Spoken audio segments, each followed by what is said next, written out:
السلام علیکم دوستو، کڈ اسٹوریز میں خوش آمدید۔ آج آپ کے لیے ایک نئی کہانی لے کر آئی ہوں۔ آج کی کہانی ہے ایک بادشاہ کی۔ بادشاہ کے محل کے گودام سے اناج کی بوریاں غائب ہو رہی تھیں۔ ایک دن بادشاہ کو پتہ چل گیا۔ بادشاہ نے وزیر کو بلایا اور بولا کہ میرے اناج کی بوریاں کہاں جا رہی ہیں؟ گودام کے ملازموں کو بلا کر لاؤ اور ان سے پوچھ گچھ کرو کہ اناج کی بوریاں کہاں جاتی ہیں، وہ کس طرح حفاظت کر رہے ہیں۔ پتہ کرواؤ کون چوری کر لے کے جا رہا ہے اناج کی بوریاں۔ سپاہی ملازموں کو بلا کر لے کر آیا۔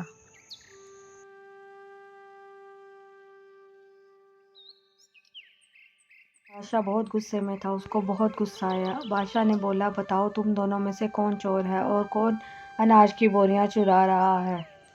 اگر تم لوگ نہیں مانو گے تم لوگوں کو بہت سخت سزا دی جائے گی۔ بادشاہ سلامت، مجھے نہیں پتا، میں نے نہیں چرائی، یہ اس کے کام ہوں گے، اس نے چرائی ہوگی، میں تو آپ کا پرانا ملازم ہوں، یہ نیا آیا ہے، ضرور اسی نے بوری چرا کر بیچ دی ہوگی۔ مجھے اتنے سال ہو گئے ہیں، میں نے کبھی بے ایمانی نہیں کی، یہ ضرور اسی کا کام ہے، اسی نے بے ایمانی کی ہوگی۔ نہیں بادشاہ سلامت، میں نے نہیں کیا، میں غریب ہوں لیکن میں چور نہیں ہوں، میں نے چوری نہیں کی ہے، یہ ضرور اسی نے کی ہے، یہ مجھ پہ الزام لگا رہا ہے۔ بادشاہ کو بہت غصہ آیا۔ بادشاہ بہت غصے میں تھا، کہتا تم دونوں نے بوریاں نہیں چرائیں تو کس نے چرائی ہیں؟ بادشاہ نے بولا سپاہی کو کہ ان دونوں کو لے جاؤ اور کل صبح میں فیصلہ کروں گا اور میں بتاؤں گا کہ ان دونوں میں سے کون چور ہے۔ بادشاہ ساری رات سوچ میں پڑ گیا اور سوچتا رہا کہ ان کو کیسے سزا دی جائے اور کیسے پتہ کیا جائے کہ ان دونوں میں سے چور کون ہے۔ پھر بادشاہ کو ایک ترکیب سوجھی۔ اگلی صبح بادشاہ نے ملازموں کو دربار میں حاضری کے لیے بلایا۔ سپاہی ملازموں کو لے کر پھر سے آ گیا۔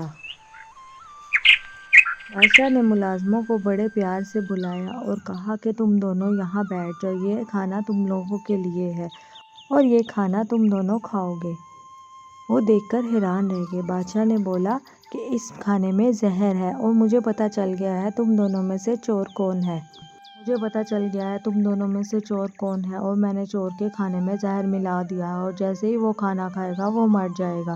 یہ سن کر دونوں پریشان ہو گئے۔ ایک ملازم گھبرا کر اٹھ کھڑا ہوا اور کہنے لگا بادشاہ یہ بات تو غلط ہے، چور کوئی بھی ہو لیکن آپ نے کھانے میں زہر ملا دیا، اس طرح تو کوئی بھی مر سکتا ہے۔ بادشاہ ملازم کی بات سن کر ہنسنے لگا اور کہنے لگا مجھے معلوم ہو گیا ہے تم دونوں میں سے چور کون ہے، یہ سب میری پلاننگ تھی اور مجھے پتا تھا جو بھی چور ہوگا وہ کھانا نہ کھانے کی ضد ضرور کرے گا۔ مجھے پتا تھا جو چور ہوگا کھانا نہ کھانے کی ضد کرے گا اور مجھے تب ہی پتا چل گیا تھا کہ تم ہی چور ہو۔ سپاہی جاؤ اس کو لے جاؤ اور قید خانے میں ڈال دو، اس کو عمر قید کی سزا دی جاتی ہے اور اس نے جتنی بھی بوریاں چرائی تھی وہ سب اس سے لے کر غریبوں میں بانٹ دو۔ بادشاہ سلامت، مجھے معاف کر دے، مجھ سے بہت بڑی غلطی ہو گئی، بس میں لالچ میں آ گیا تھا، مجھے معاف کر دے، مجھے معاف کر دے۔ نہیں، میں تمہیں معاف نہیں کر سکتا، سپاہی لے جاؤ اسے۔ بادشاہ دوسرے ملازم سے بہت خوش ہوا، اس نے بولا کہ تم نے اپنا کام بہت ایمانداری سے کیا ہے اور آج سے تم سارے گودام کی حفاظت کرو گے، یہی تمہارا انعام ہے۔ سن کر ملازم بہت خوش ہوا۔ تو ملتے ہیں دوستوں نیکسٹ ویڈیو میں، میرے چینل کو سبسکرائب ضرور کیجیے گا۔ بائے بائے، اللہ حافظ، ٹیک کیئر۔